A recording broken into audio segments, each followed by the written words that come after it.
more to marketing. Welcome to More to Marketing, the podcast that explores marketing, product, and everything in between. I'm your host, Susan, and today we're going to be talking about what is continuous discovery and how can this benefit product owners and other key stakeholders. Get ready to dive deep into the realm of innovation, product thinking. We have Teresa Torres, a very special guest here to bring decades of experience to us. She's been guiding organizations worldwide to unlock their product potential. She is an internationally acclaimed author, speaker, and coach. Her methodologies have helped thousands understand how to achieve effective product management through easy-to-follow tactical guidance. Welcome, Therese. How are you? Hi, I'm great. Thank you for having me. I'm excited to be here. I would love to know a bit more about you and how you got on the road to products, because products really excite me. I was very fortunate I fell into it through marketing. But how did you come to where you are now? Yeah, in college, I was trained as a designer. I studied human-computer interaction, got into the design world. So I started out my career as both a front-end software developer and an interaction designer. And but my first several jobs, I always worked at really early stage startups in Silicon Valley. At those companies, you tend to do whatever is needed. And I ended up always sort of just spanning what I would today call the product trio roles. So product management, design, software engineering, just kind of whatever was needed. And I really just fell in love with it. It's just so fun I think I'm a maker at heart. It's fun to create things. And it's just been a lot of fun. Amazing. Do you have a special one that's close to your heart that you made that you're super proud of, either for the difficulty you overcome or how it's being used by the end user? You know, a lot of the products that I worked on, when I say early stage startups, I mean really early. Like I was the 10th employee at one, the 27th at another. These companies have a lot of high risk, right? Most of them don't survive. A number of the companies that I worked with went through a period of time where they grew really fast. They had high impact. One of them in particular, we ran online communities for university alumni communities, which was really a lot of fun because it's a way to help people stay connected. And then we kind of use that to help them find jobs, which is a pretty great space to be in as well. That company did not survive the '08 economic downturn. So unfortunately, those products, actually, we sold that products to another company. So actually here in the US, a number of universities still use that product, but it's no longer being developed. So that's a little bit sad to me. But it was a lot of fun. I learned a ton. That's actually the company where I took on my first executive role and moved into management and really just learned a lot about running a business and coaching teams. And it was just a really great experience. And then I would say that today, even though I work as a coach and I focus on training teams, I still think of myself as a product person. We have 7 different programs that are products. And I think it's really fun to work on them and to iterate on them and to always be improving and to kind of get into the maker mindset again. I think one of the things I see missing a lot is companies go out and develop something. They build a product or build a service behind the scenes with the technology, but then they don't think about the ongoing maintenance. Yeah. And I do strongly believe that you need to keep a portion of your ongoing budget aside just for that maintenance, because you can't just walk away. Unfortunately, I think so many people do that. They just think, oh no, it'll keep going. We've put the money in. It might just be the minimal product that we need out there, not necessarily MVP, but it works, it functions. We're not going to bother about putting any of those extra bells and whistles we thought we needed. Yeah, I'm of a mixed mind on this. So I will often say a digital product is never done. The world is always evolving. There's always more needs we can meet. We definitely can improve our products, and we should over time. The challenge is this can lead to kind of a feature factory mindset. Yeah. And I've seen a ton of products, I think, get ruined with bloat. And someone told me the term, I forget where it originated, but they get impruined. Right? So it's like a merging of improved and ruined. Yep. I like and that. I really like, that's a good thing to think about. Like Are we making change to make change, or are we making change because we see a clear need and we're iterating on our product to have it better fit that need? But yes, and especially even on just the maintenance side, even if we have a product and we're just letting it run, there is certainly ongoing maintenance, whether that's bug fixes, whether that's just updating to match new APIs or new regulations. This idea of a digital product is never done is really true. It's not like when you built a physical thing and you shipped it to a store and you can wipe your hands of it and say, I'm done.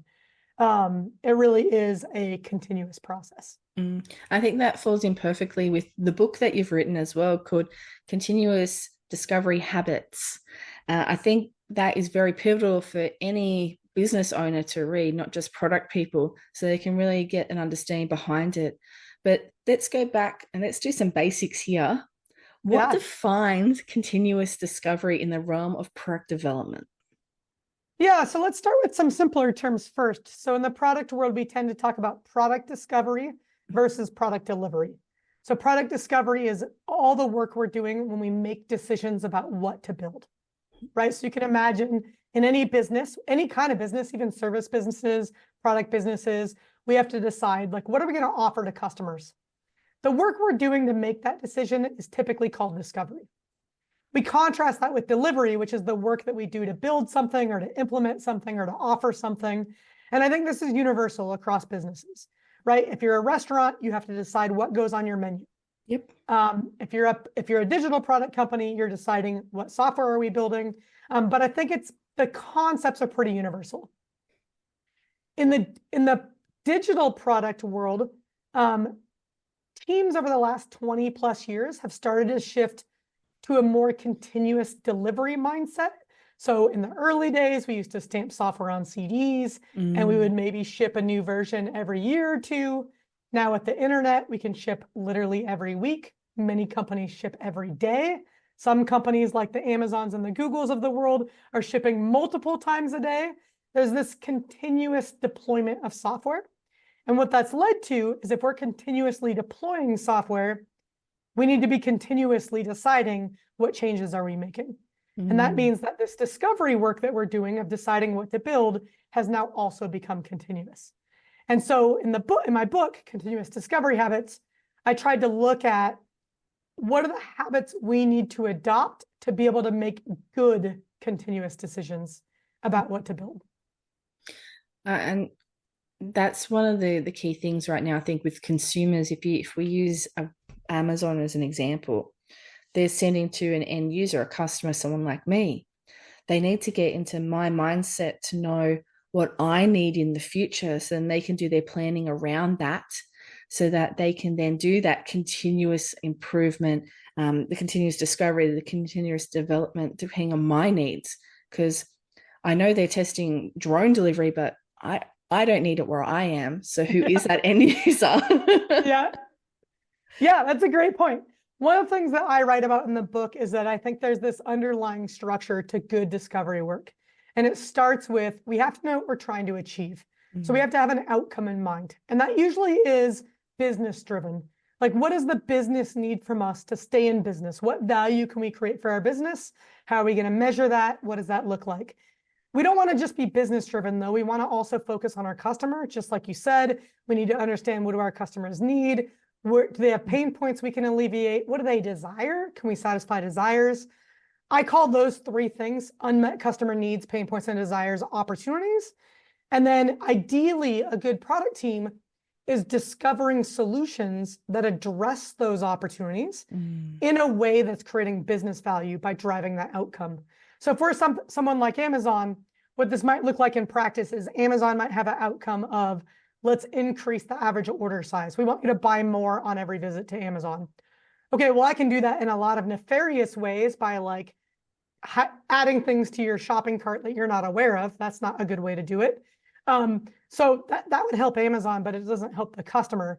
So if I want to be if I want to create both business value and customer value, I need to go talk to my customers, and I need to understand, what do they need? What are their pain points? What are their desires that if I addressed them would encourage them to spend more money on Amazon? And so what I want to do is I want to go interview them. And I might learn things like, oh, whenever I buy electronics, I always forget to buy the batteries. Yep. Or I'm not really sure what size shoe to get, and so I don't want to buy them at all. You know, like, and so then this could lead to the discovery of solutions like, well, maybe when we add electronics to your shopping cart, we're going to recommend that you add batteries. Or maybe when you add a pair of shoes to your cart or you're viewing a shoe page, we're going to remind you that we do free returns. And these are the types of things that are going to encourage you to spend more on Amazon because we're meeting your needs, not because we're tricking you. And it has the benefit of I've met your needs, but I've also created value for Amazon because now you're spending more money on Amazon. And that sounds so like logical, right? But at most companies, we end up with this tension between business value and customer value. We focus on one or the other. We're trading off against them. Whereas really what we want to do is we want to make sure that they're aligned. And I do feel that a lot of companies, if they've separated the two areas from a marketing and sales, they have that tension between them about who has the right to make changes and who has the bigger voice almost in the room to then dictate what happens for, say, for example, the website there. Yeah, and a lot of companies, their decisions about what to build are coming from the sales team. They talk to a customer and they say, hey, they want this feature, let's build this feature. There's two primary challenges with that. The first is the customer requesting a feature is usually not an expert in technology. So they know what their need is. They know that like I have this pain point and they're coming up with what they think is the best solution to that pain point. But because they're not experts in technology, that solution is probably not the best solution, right? So we don't want to just take their feature request and build it because we need to take our expertise on technology, understand the need, and then come up with the right solution. So that's the first challenge. The second challenge is not all customers are equal. And we might have 10 customers requesting features. And we might think, let's build those 10 features. But what if one of those customers is completely unique? They're small, they don't represent a lot of revenue, and nobody else has that need. Should we build that? If we have scarce resources, which who doesn't, especially these days, we want to focus on what are the things that the smallest number of things that we can build that creates the most value, not for a customer, for the whole market. And so what's missing in those sales requests is the market view. And that's usually, hopefully, our marketing team is giving us the market view, or our product team is doing the work to understand the market view. Sales, it's not their job to understand the market view. Their job is close the deal that's in front of you. And we get the revenue. And we want them focused on that. That's a good thing. That's how we get money in the bank account, right? But we do need somebody, whether that's going through a marketing layer to do that synthesis, or it's going directly to the product team to do that synthesis, or they're working together even better to do that synthesis. We need to be looking at a market view when we make decisions about what to build. I cannot agree with you more on that. It's one of the biggest downfalls I've seen out there. But how does continuous discovery differ from traditional product development approaches? We've just talked a bit about how sales team can come in, but what other areas can really adopt this type of methodology? Yeah, so let's talk about how companies have historically worked. When we started building software in businesses, this dates back to software on a CD in a box. We treated software like we treated other kind of cost centers in our organization. We looked at it as business stakeholders, whoever they were, whether it's sales or marketing or our business development folks or just other business stakeholders, looked at it as we see a need, we're going to gather our requirements, we're going to create a requirements document, or think about it almost as like order tickets for our engineering team, and they're going to deliver exactly what we asked. And this is very much, we often call this waterfall. It's this idea of like the business knows best. We can sit in a room and imagine software in our head, and we'll just give it to the engineers and they'll deliver it and it will all work. Well, it turned that in practice, it hasn't really turned out that well. What ends up happening is that like all those business stakeholders have other full-time jobs. Sure, they see needs here and there, but they're not digging in to like really understand What are those needs? What context do they come up? Who do they come up for? It's a little bit like we're reacting. It's anytime anybody does something part-time in their job, you don't really have the time to do it well. And so what happened is we started to create this role of a product manager to say, okay, you are going to dig into this and understand these needs and make sure that we're building the right stuff. And the first evolution of that was talk to the business. Talk to people in the business and understand the needs that are coming up. And this is why we have terms like gathering requirements, right? Product managers were gathering requirements from the organization. But were they talking to the right people? Yeah, that was a little better because the product manager could think through like all the nitty-gritty details like error handling, acceptance criteria that like our business stakeholders didn't even know to think about, right? So we got a little bit better. But what we found was that like the business still didn't really understand what the customer needed. And so what we've seen is now product teams, product managers, designers, engineers are directly engaging with customers so that they get a really deep understanding of what are those needs, what are the contexts in which they occur, how often are they occurring, who's it occurring for, so that the product team themselves are equipped to make these market decisions, equipped to say, we should build this and not build that. And this, some people hear this and they think, oh, it excludes marketing. It definitely does not exclude marketing. I think where marketing plays a role is how do we provide, like that product team is now continuously delivering value. So they're working on this week over week cadence and they're talking to customers on what they need right now. Like it's like a just-in-time listening. I think what our marketing teams do really well is they do that sort of longer horizon. What are the market trends? Where are we going? What's changing? And this is where we get into more of that like traditional market research. And I think that provides a foundation for these product teams in those week over week. Okay, but I have this question right now that I need to answer right now. And I think when those are really well balanced, we have both market researchers going out and doing that longer horizon research, and we have product teams engaging directly with customers. It increases our success rate. We're more likely to build the right stuff. I think one of the key things in there you're talking about was testing.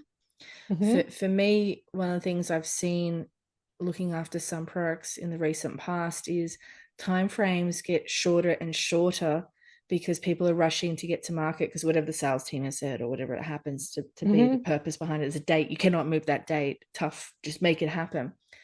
I feel that with developing the product, the thing that suffers the most is testing in a lot of cases. Instead of giving it the 2 weeks, 3 weeks that it needs to do the proper testing and to make sure whatever changes have been made or whatever the new product is supposed to look like, they don't do proper user acceptance testing to see if it is even fit for purpose. Is that something that you've seen continue to happen from the traditional moving into more continuous, that is still falling off? Yeah, so one of the things that's happening is that it's a little bit what we talked about at the very opening of like a product is always changing. There's a difference between change that is making it better and change for the sake of change. And we still see a lot of companies operating in what I call what like people in the industry generally call a feature factory model. Like we're just building to build. And I think in that model, we build a lot of software. We build too much. And then we end up with this challenge of like complex products with interdependencies and lots of use cases that need to be tested. And we get bugs and we get low quality software and we're shipping too fast. And that's not good. Whereas I think in a continuous, like a truly continuous improvement mindset, where we're both continuous discovering and continuous delivering, it's not about adding more and more to the product. It's about refining the product. It's about making sure the product better fits the need. And so it might involve taking things away. It might involve simplifying a workflow. It might involve speeding something up. Whereas I think in this feature factory world, we're checking the box. We have this feature and this feature and this feature and this feature. Whereas I think in the more continuous world, we're really looking at value. How are we delivering value? How do we improve that value? And of course, testing is going to matter, But I think in the continuous world, we tend to work in smaller chunks. We work on smaller things. It's a lot easier to see where there's dependencies. The testing happens while in the building process. We can iteratively deploy to customers, so we can deliver to smaller batches and then grow from there and see what happens and measure the impact and make sure we really did deliver the value that we thought. So I think a lot of what we see when we see challenges with QA or buggy software going out the door, I don't think the answer is we need more weeks of testing. I think the answer is we need to work in smaller batch sizes and focus more on value and less on features. I think one of the points that's really called out for me there is when you are evaluating the product you have, don't be afraid to remove things that aren't necessary or aren't being used because they're not longer value. Absolutely. That was a big call out for me, Justin, what you've just shared with us. But what specific advantages have you seen continuous discovery offer to product owners? How does it benefit the stakeholders apart from doing it in smaller chunks, like smaller pieces? What other benefits and advantages have you seen? It should, if you do it well, increase your success rate. So there's sort of a dirty little secret of digital products that now that we can measure impact. So again, in the past in business, our measurements were pretty crude. We built a product, we put it in a store. Really what we measured was, did people buy it? The sales, yeah. We were not very good at measuring, okay, they bought it, but did they get value from it? Or did they even put the CD in? Yeah, exactly. Now with internet software, we can measure everything. We know how often you use it. We know if you get to the success points in the product. We know if you recommend it, right? Like we know a lot. And now that we know that, we're learning that even the best teams their ideas fall short of expectations like 80% of the time. Oh, wow. An absurdly high miss rate. And this is not because they're making bad decisions. Like it's easy to think, oh, everybody's bad at what they're doing. No, it's because this is genuinely hard. Like all it takes is to mislabel something or to make something the wrong color or to get one little thing in the workflow wrong, and it's not going to work for the customer. We've all had this experience, right? Like there was a mobile app we were excited about. We downloaded it. Conceptually, it was spot on. And then we opened it and we tried to use it and something didn't quite work right for us. Right? Or it worked great for us and then they changed something and it stopped working for us. And then we get frustrated as well. That's the heartbreaking one, right? So we forget there's a lot of complexity in software. And so if we do good discovery, meaning we're always talking to our customers about their needs and we're always testing our assumptions as we build, we should increase our hit rate, our success rate, so that 80% should start to creep down. It's never going to get to zero, right? We're never going to have no one's going to be 100% perfect. No. Are wildly successful. We're never going to be perfect, but it should increase the chance that what we build the first time is more successful. And as we iterate, our product should get more and more successful. There's sort of this belief that like good ideas just emerge. Whereas I think people that have been doing this for a long time know that most ideas that we think are good are pretty mediocre. And then we have to iterate and iterate and iterate and iterate, and eventually they become good. And I think that's what this continuous mindset does, is it unlocks turning mediocre ideas into good ideas. And it sounds like it's also part of the process of bringing in, because you're not the smartest person in the room, you're great at what you do in your space. You bring in everyone else who's great in their space, so you can actually share those ideas to improve it together, because not one person is going to have all the answers necessarily. This is a really big part of the current continuous discovery movement. It's this idea that discovery is a team sport. So remember, in that old world, our business stakeholders were defining what to build, or our product manager was gathering requirements.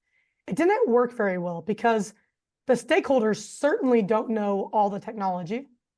The product manager might be a little bit better because it's their job to know more about technology, but they're still not engineers. They don't know the latest and greatest in what just came out. And if we look at right now with generative AI, the technology landscape is changing every day. Like what's possible is changing every single day. We want Yes. our engineers involved in those decisions because they have the best understanding of what is just now possible. Marty Kagan wrote a blog post about just now possible. And I love that phrase. This is why we want our engineers involved, because they can tell us what is just now possible. And that's really where innovation comes from. 100%. And there's a lot of things that people don't even think about as well, is with the product planning for continuous. There's probably a lot of people that still don't think about, let's future proof this to a point as well. Let's see what other changes we'll probably need soon. And we know we're going to need them soon, and develop it all together so that we can iterate quicker in the future with these changes we make in one a bigger batch, I suppose would be my language for it. I think that's a lot of places are missing doing that as well. Yeah, definitely. I think there's one of the biggest mistakes teams make when they're kind of shifting to this mindset is they take their old project mindset and they just try to chunk it up, right? Whereas I think what's core to this, you're working in a smaller sort of batch size or a smaller chunk because you want to learn from it, right? So you're putting it out in the world and you're seeing how people engage with it. And that learning is going to inform the next chunk. So it's not just that we're going to take that old project and break it down into steps. It's that we're looking at what's the first piece that gets us the most learning, so that we learn it before we build the whole thing, not after we build the whole thing. A key one for there is the learning. I find that a lot of businesses don't sit down to actually do either a retrospective or any kind of sit down workshop discovery to see what have they done, what's the product done really well, whatever competitive product's doing really well, for then us to think, how can we utilize some of these thoughts to do something better ourselves in next smaller chunks. Have you seen those type of pitfalls as well happen? Yeah, this is a fairly significant mindset shift. And I'll tell you one of the things that drives it, and especially because I know a lot of your audience is marketing folks. We, in business, this is not just marketers, like our CEOs ask for this, our executive teams ask for this. We tend to market code releases. Our marketing is all geared around, we built this thing. Yep. Okay, well, we always need something to talk about. This is what drives the feature factory. If we always need something to talk about, we always need to be building new things. Okay, here's the problem with this. This is what leads to feature bloat. This is what leads to complexity in our products.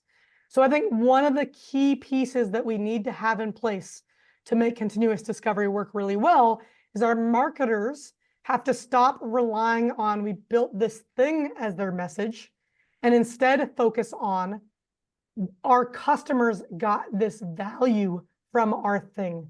Yes. And what I love to see is when we write about, let me tell you a story about a customer and how our product helped them. Right? Yep. Now we're talking about the value we're creating and not the event of we released code. That's a big shift, right? 100%. This is a huge mindset shift, but it's so much more powerful. And marketers know this. They know when they share customer stories, it's wildly successful. But we tend to have one foot in both worlds. We're still marketing the launches and the releases, and we're doing a little bit of customer value. Whereas I think we need to hop entirely in the customer value bucket. There's so much missing there from just telling the story. Some of those stories can be so powerful about how our customers use the existing product to do X, to do Y, whatever it is. So you could really build a lot of different stories from all the different users that are using it. So it definitely is a missed opportunity. Yeah, and I think people really relate to those stories because if you do a good job of telling stories of people across your segments, people start to see themselves in those stories, right? And that's now we're resonating. And here's the thing. If your product teams are doing good discovery and they're uncovering unmet needs, pain points, and desires, and they're building solutions that actually address those needs, now your marketing can be, I'm going to interview a customer who had this need and let them tell their story about how the need was met. Notice how there's no solution in there. Yeah. We're talking to a customer about a need and how a need was met.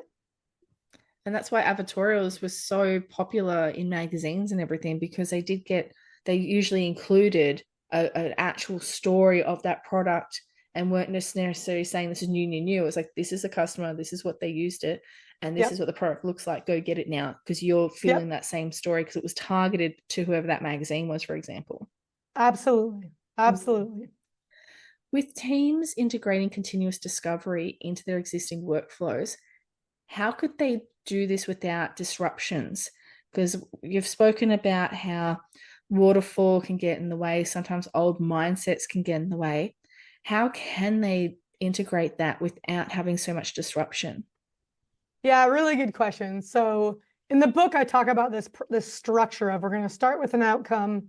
We're going to discover opportunities through customer interviews. We're going to discover solutions through assumption testing. And it can feel really overwhelming. Like this doesn't look anything like how I work. How do I get from point A to point B? This is why I put habits in the title of the book. I think the easiest way to move in this direction is to think about these activities as a collection of habits. And I really want people to, you can start anywhere. You can pick any of the habits.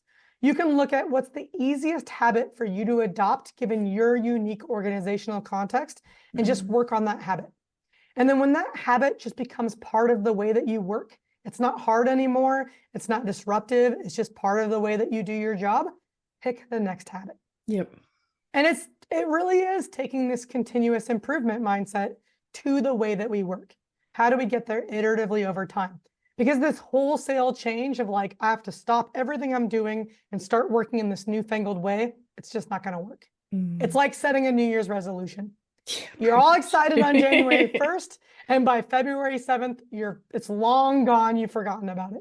February, I would have said midway January. Yeah. I think making it a habit really does make it natural, so that everyone should be learning anyway all the time, because nothing stays the same. So having this mindset of, I'm going to make this a habit, makes it part of you, and then you can continue to learn on the next section that you need to learn about to make that a habit, and then natural as well. With learning, I think that's something that everyone could get a tip out of. I think the book's arriving today for me, to be honest. It's taken a little while with Amazon, but I'll be reading that over the break myself. Nice. Yeah, I think habit thinking is really important. And I think also just recognizing change is hard, and to be nice to yourself as you build habits. And this is why, like, people always ask me, what habit should I start with? I can't prescribe that. I want you to start with the habit that's easiest for you to adopt, because it's this idea of small wins. That's what keeps us motivated, right? I think, I forget who the author of The Progress Principle is. It might be Teresa Amab. Oh, I don't know how to say her last name. Anyway, the book is called The Progress Principle. And it's just this idea of like, any time that we can build in small wins, the small wins motivate us to keep going. And then when we do that iteratively over time, we look back and are amazed by how much progress we made. And I think that's especially true when moving from, most of us in business are in a project world, big projects that start and stop, and we're trying to move to a more continuous mindset. It's a big change. And you're going to feel like you're swimming upstream against all the project symptoms that are in your organization. And so I think it's really important that we identify what's the teeniest, tiniest, easiest place to start. One of the things that I've brought in with my team is we celebrate every small win. So great. Even if it's just a small thing, that they've developed a pack that is in a great format to send to a client, that is user-friendly to understand, makes sense, everything. They've put so much time and effort into it. Even to something as small as that, going, great job, because they've put so much time into that discovery part of it to make it make sense for the audience. I truly believe in small win congratulations when you're going through products and everything else as well. I've found that management in the past I've worked with haven't done that very well. And it's something that I would love to see more happen out there. Is little things can be hard, particularly if you're doing a change with it. So developing a product and trying to get all these stakeholders happy as well, even if it's a small iterative change, celebrate it. Absolutely. Absolutely. And I will say, don't be afraid to make the first step teeny tiny, like teeny tiny, because that's really what starts to get that snowball rolling. Yep. And it's going to grow week over week. So one of the things when I work with teams, I tell them, I go, our goal is to make next week just a little bit teeny tinier better than last week. That's it. And you're going to get frustrated. You're going to wish that change happened sooner. But if you just really hyper focus on how do I make next week a little tinier better than last week, but at the end of the year, you're going to look back and you're going to be blown away by how much progress you've made. I can honestly say when I did the performance appraisals recently, they had forgotten how many of those small little pieces they had done to make the big wins.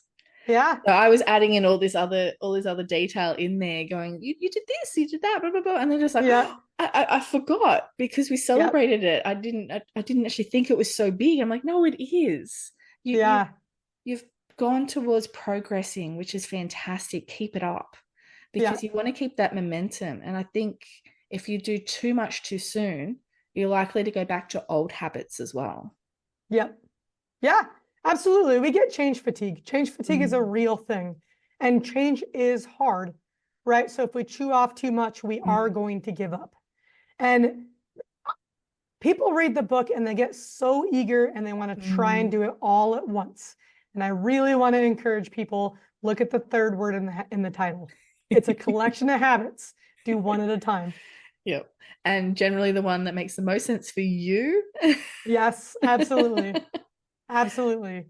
What excites you the most about product management? You've been working in this space for ages. You've been sharing your knowledge very kindly as well. But what excites you the most?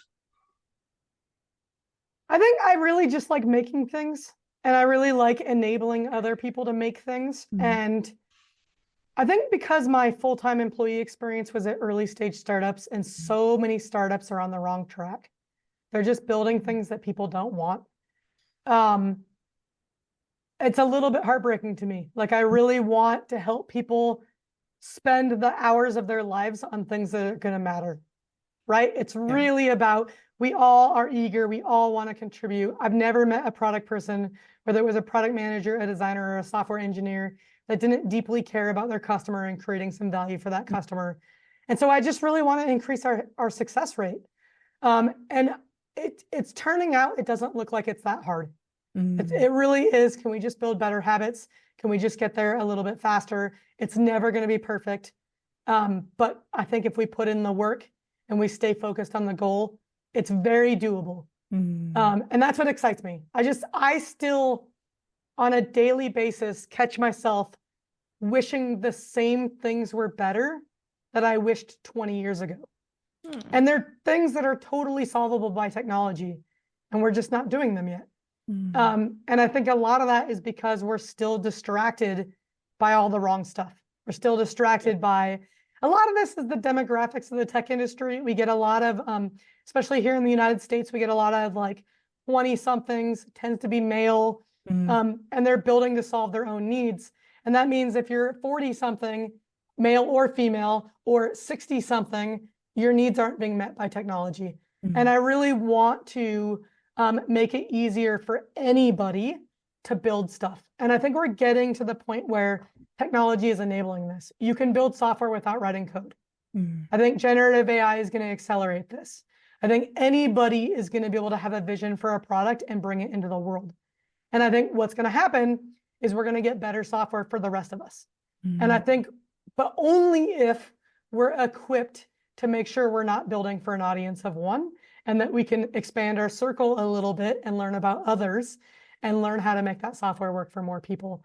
And I'm really excited about this idea of mom and pop technology, right? So we have mom and pop stores that serve their local communities. I would love to see more mom and pop digital apps that serve a very specific need that may not be an interesting market for a venture capitalist, but could be a totally feasible business for somebody who just saw a need in their community and wanted to solve it. And I think we're on the cusp of that. I think building digital products is getting easy enough that that's around the corner. And I'm pretty excited about that. Oh, I 100% agree with you about everyday people just developing things. One of my pen friends who's in Florida, she knows who she is. Hi. She's actually teaching an AI to do things. And that is so far from her everyday skill set. And she is Yeah. absolutely loving it. And there's so many more examples of that happening out there. Even the younger kids getting right into technology and developing things for other kids as well. Yeah, it's So so cool. there's I just think so much we're fun. I think we're all makers at heart. It's Mm. just some of us have skills that allow us to make things that other people don't have. But I think what we're seeing is the playing field is getting leveled, and it's getting leveled really quickly. And I'm Mm. so I'm inspired by everybody. I want to see what people make, right? So Yep. that's really what excites me about this. And if I can help even a little tiny bit by helping you build some stronger habits, Mm-hmm. awesome. Well, I'm quite sure you've already achieved that for thousands of people out there already. And for everyone else, make sure you get a copy of Continuous Discovery Habits today so you can learn these fantastic habits and start developing them one by one and putting them into practice. Um, I have my final question I ask everyone. What brand, any brand in the world, best represents you and why? Yeah, this is a tough one because my reaction is I want to just say my brand because I built it to represent me, You but I can. have a feeling that's cheating. I think what's hard, I I think I am drawn to value-based brands. Mm. So I live in a mountain resort town. It's oriented around outdoor play. So Mhm. when I first saw this question on your list, I was like, oh, I gotta go with Patagonia. Mm. But that's just one dimension, right? That doesn't represent all of me. That Oh, just yeah. represents this one dimension of me. So then I was like, oh, but I also really love to learn and love books. And Yep. maybe the brand is the great courses because they're all about bringing the best courses from around the world to everybody. And then I just spun out of control and came up with 20 other brands. So I'm going to just leave you with those ones. Don't worry. Some of my guests have been very much the same as well. Some are very much like one, and some are multi, and there is Yeah. no right or wrong answer. Yeah, I love it. It really did it made me think, and I'm going to tell you it stressed me out a little bit too, Oh, I didn't which mean is to a do good that. question. That's the sign of a good question. Thank you so much. And thank you for sharing that as well. I think you're right. It does, you have so many facets that you share with people and also keep to yourself too, and where you live. All of that combines into all these different parameters that you can make yourself fit into all these little boxes, which is Yep. awesome. That's what makes humans so interesting, right? Oh, definitely. You Yeah. you got me thinking it'd be kind of fun to do a brand board, your Mm. own personal brand board of these things resonate with me.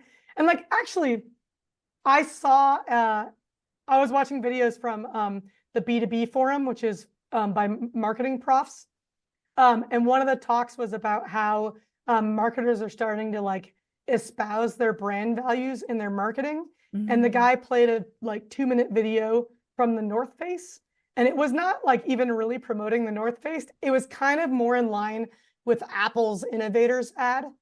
Do you remember Oh. Apple's the weird ones Yeah, ad yeah. campaign?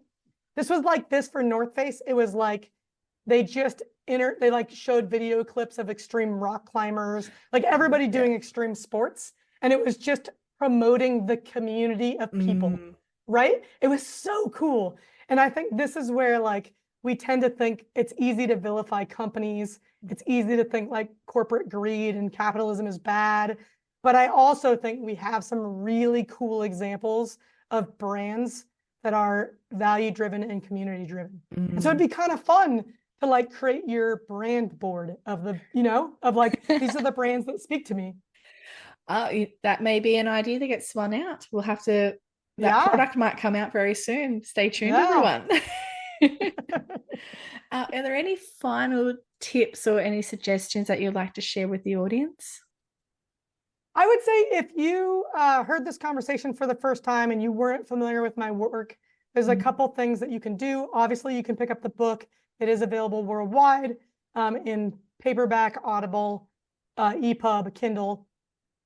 You can also go to my blog. So at producttalk.org, I have hundreds of articles on these topics. And they're amazing, everyone. You don't even have to wait for the book to arrive. I think if this does inspire you and you want to work this way, the book adds some structure to help you think about it one habit at a time. But there's also plenty of free resources at producttalk.org. No, absolutely fantastic. And that blog is so amazing. Even LinkedIn, make sure you follow, because so many things pop up there as well, so that you can learn even more, and probably even more timely as well. Because if you're in your commute, you can quickly just have a look at it too. Definitely. For me, I have learnt so much about product discovery, product development, and actually putting the word continuous into both of them, because it's always continuously reevaluating, relooking at, and also having to look at how to deploy these small iterative changes in small chunks that make sense for the end user and create value, not just for the customer, but for the business. So it all makes sense as one big topic. When you're doing product continuously and you're discovering it, make sure that you're thinking about the decisions, what we're going to deliver, but leave it to the product development on the build, the implement, and what and how it happens. Make sure you understand those two different distinctions within your organization, and that will help to have a more streamlined process going forward. Value is the key. So make sure that you're measuring it. And nowadays, with so many different ways to measure technology, you have no excuse. So make sure you're using this data to make smart decisions, but don't bite off more than you can chew. Bring it back down to those small chunks so you can learn and test along the way to make sure it makes sense. Therefore, you're not wasting time, money, or effort in any of this. You need to ensure that you test the assumptions as well quite vigorously before you go live, because you want to make sure it makes sense. Without testing these assumptions, you're not going to increase your hit rate. You're just going to be almost creating a feature factory that's just going to continually turn into something not necessarily usable for your end users. And that will just make them very unhappy. They'll be disgruntled. They'll probably be a bit confused as well about what's going on with all these changes. Keep it simple there, and also make sure the user experience is what it needs to be as well. Best thing of all though, grab a copy of the book and start learning about these habits. Bring in some small ones at a time. There's outcomes, opportunities, and solutions/assumptions. So make sure that you're actually going in and seeing what piece makes sense for you to learn, and then start making it a habit and move on to the next one. Because that's how you become a fantastic product manager, is understanding all of these pieces and how it can work for you, your product, and your business better. Have I missed anything out? I am floored that Susan just did that summary live real time, and it was amazing. So that was great. You have not missed anything. Thank you so much. You have been amazing. Thank you so much for sharing all of these amazing tips with me and tips with my audience as well. I'm absolutely floored. I think you're doing an amazing job sharing this around with everyone too, from all your free content and also your book. You've definitely changed thousands of product people's lives and made so many businesses better for it. So I just wanted to say thank you for that. Oh, thank you. Those are very nice words. And for everyone else, don't forget to grab your copy of Continuous Discovery Habits today to learn more about this topic. And for everyone else, please add More to Marketing to your playlist so you don't miss out on more future fabulous guests. More to Marketing.